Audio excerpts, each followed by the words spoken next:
What is up, guys? It has been a while, and I do apologize for that. So we've made some pretty substantial progress with the A86. I'm gonna go through all that here in just a second, so stay tuned.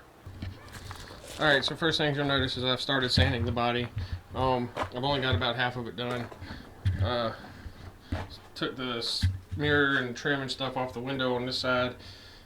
Still haven't, I've started working on the quarters, but I don't know what I'm going to do about that. The biggest thing, though, is that right there.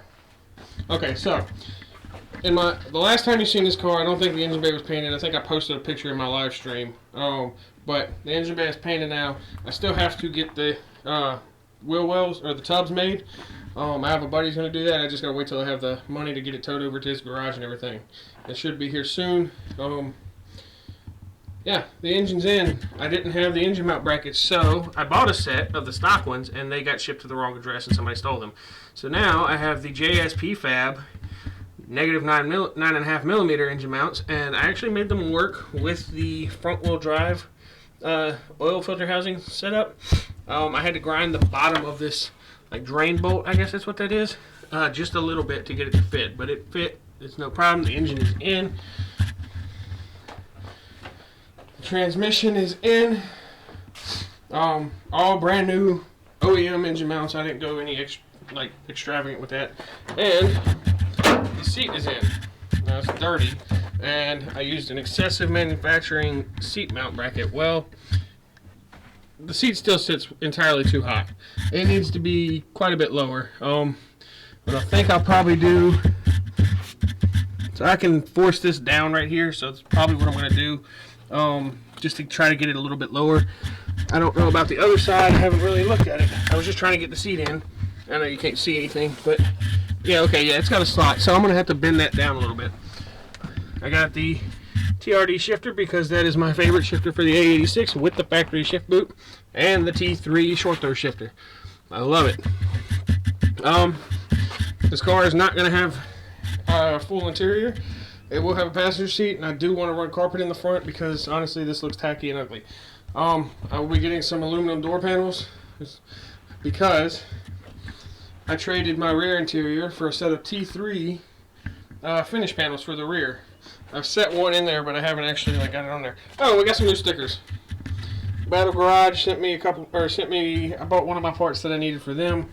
Kimoji style sticker because I love their stickers. I think they're great. Another Kimoji style sticker on this side. 22RE sent me the clips for the throttle bearing hub. Yeah, those are the stickers. Still working on the sanding. I've got pretty much the whole roof sanded in 80 grit. I got to do this side of the car, and the passenger fender is already in primer. I painted this fender with the rattle can, but it was a little bit streaky, so I'm going to have to redo that.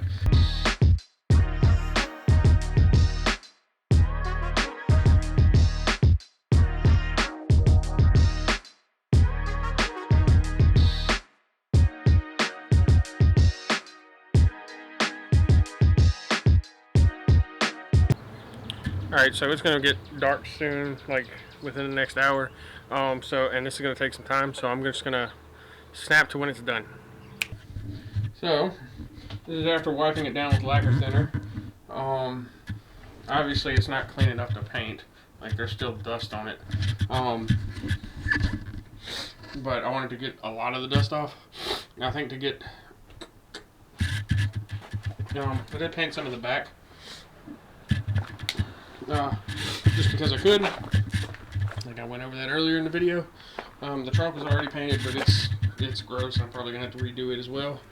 And the passenger side. Now, I didn't wipe down this passenger door. Parts everywhere. Because I still have to do some sanding. But that trim goes all the way to here. That trim tape. So I'm going to have to get that off. But yeah, that's all done. It's sanded down to where I need it to be for primer. I just got to get all the dust and shit off the car, and it's ready to get put in primer. And then I got the panels in the back. I still have to get the insulation off the wheel arches, but that's not a huge deal. I never finished painting the interior. Again, not a huge deal. I can do that. The good thing about those panels is they're fairly easy to remove.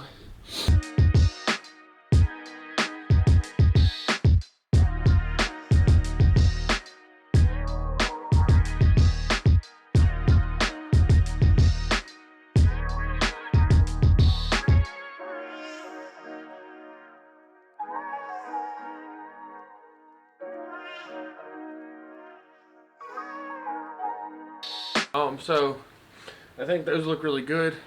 The car is coming together quite nicely. It's still got quite a lot of work to do, but you know, all in due time. This is a project, and I'm just an ordinary guy, so you know, as the money comes, I'll continue working on the car. Yeah. So the engine, the valve covers, and the timing cover are going.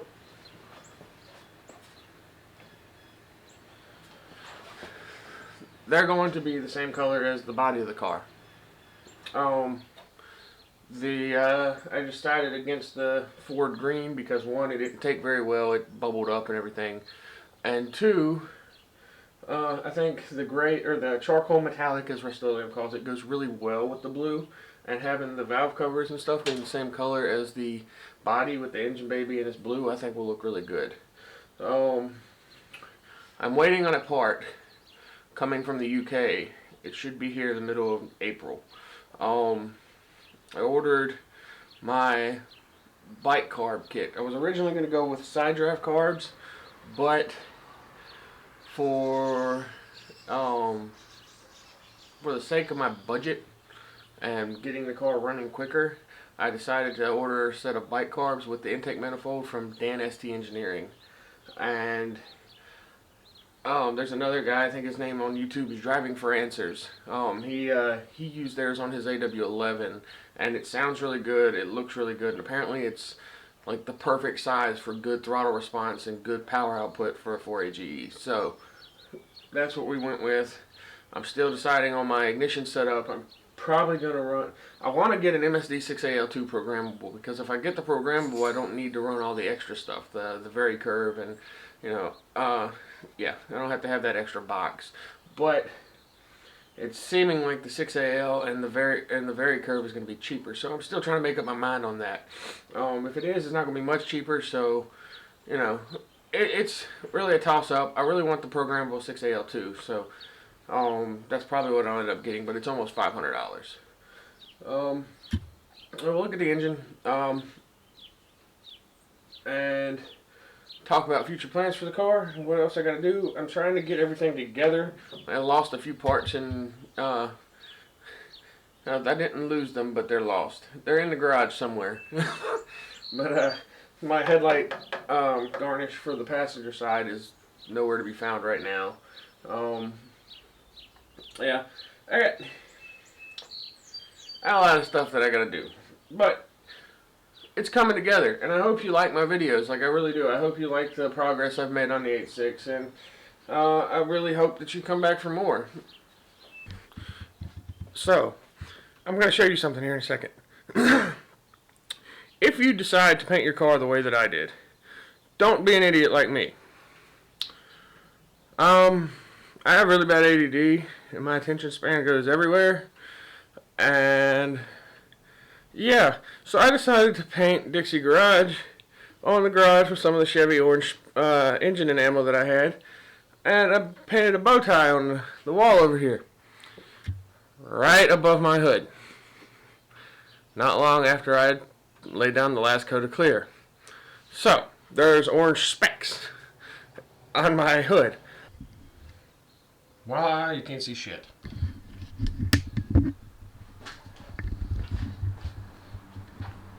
There we go. You can see, and obviously, yeah, see all that orange? Yeah, that's for me being a dumbass. Don't be like me. There's a few runs. You can see them. There's one right there. This is the only panel with any runs on it, though. There's one right there. There's one right there that I can see. It's not perfect, but with a wet sand and buff, it'll look a lot better. and putting the hood on, I did this. So, I mean, yeah, whatever. The car looks good. It looks better than when I got it. It's got an engine in it now. It's coming together. Dixie Garage is back.